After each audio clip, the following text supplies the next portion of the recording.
Hey guys, I know some of you guys were wondering where the question of the month was in December, and I mean, with the combination of school and traveling and, just my personal life, I didn't exactly have time to film and edit one. But we're back on schedule now, so here we go. Alright, so the November question of the month was talking about transportation centers, kind of like a design, how many you have, general stuff like that. So let's see what y'all had to say. ICCE83 said, "We do not have many buses, just CEs, AEs, and Transtechs.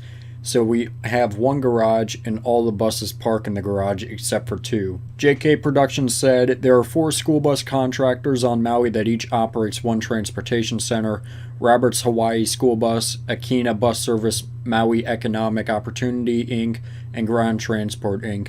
In total, our county uses about 60 large school buses and 30 short buses. Many students either drive or walk to school. I can try to get some pictures and email them to you. I don't think any of the centers have covered areas for buses." I actually went to Maui in 2013. I'm pretty sure I have a picture somewhere of one of the transportation centers that I saw.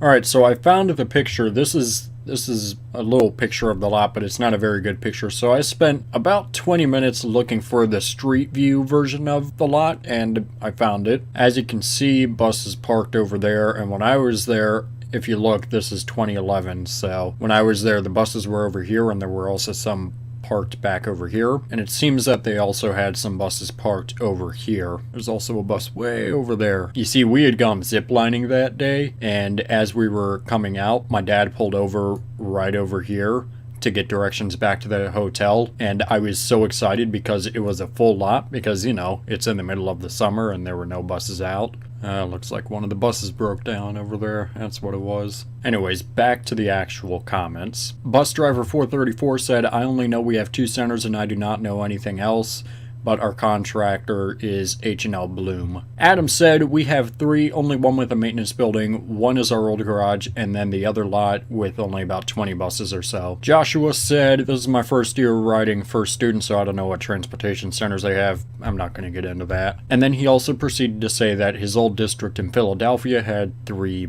bases. I'm going to assume he was on an outskirt, because I assume Philly had well more than 3 lots. Crisp Cut Landscaping said, "Ours is a pretty big lot with a big shed-style shop and office at the front. It's surrounded by trees." Aereo for a 72 said, "We don't really have one in my county because we have 6 or 8 schools, but the next county to us does, I believe next to an elementary school. I don't know its exact location, but also in downtown Fayetteville, North Carolina. They are making or made, I don't know if they're done, a transport bus station, and it's next to a museum. I'll edit this comment soon with the link for the downtown one. Let's take a look." Okay, there's one. Let's check out the other one. Okay. That looks like a pretty nice center, actually. Brandon said, "It's First Student, so about a few 100,000, and no, we don't cover our buses. That's why they're so faded." I mean, it's First Student. What do you expect? Daniel says, "My district, we just use First Student, has 1 and only 32 buses." Ross said, "We only have 1 center. It does not have covered sheds for the buses. The buses are only at the center during the summer months. In the summer, we have 273 buses at the center." Bus driver 5, aka Connor, said, "My district always had 1 transportation center. Before we had more buses, all the buses were parked at the Board of Education office. Now they move all the buses into the big bus yard. Here's the link to the video."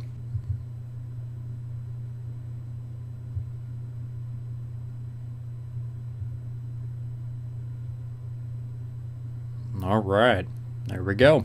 Monica commented, and she said, "My district has 1. And finally, Technology Spotlight said, "Southland Transportation in Calgary, Alberta has a decently sized transportation center at the main yard and a smaller one at another yard. My company is owned by a company called Pacific Western Transportation in the downtown of Calgary, so many of the higher-ups work there, but people also like the transportation supervisors, dispatchers work in the Southland offices. Our actual transportation centers are large docks of asphalt gated with non-assigned parking. This transportation center has an office, a garage, and a bus yard behind it.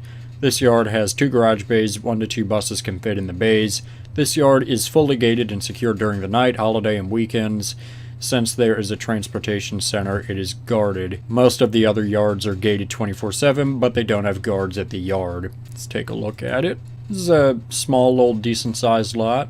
Alright, so now let's get into the question for this month. And this question is, what are your predictions for the industry this year? What do you think is going to happen throughout this year in terms of buses, I guess? Now, obviously, at the end of last year, we started seeing a push for electric vehicles by Thomas, Bluebird, and IC. So my prediction is that we are going to see Collins also get into the electric game somehow, and also that the Electric Vision, the Julie, and unfortunately the CE Charge start rolling out to the public. I think other smaller companies like Transtech and StarCraft are also going to experiment with their electric stuff, but it's going to be more of a prototype than an actual product. So since last year was kind of the introduction of electric buses, this year is really going to be the push of electric buses to get them out to the mainstream. And that's where I think the industry is headed this year. So let me know down below what you guys think the industry is going to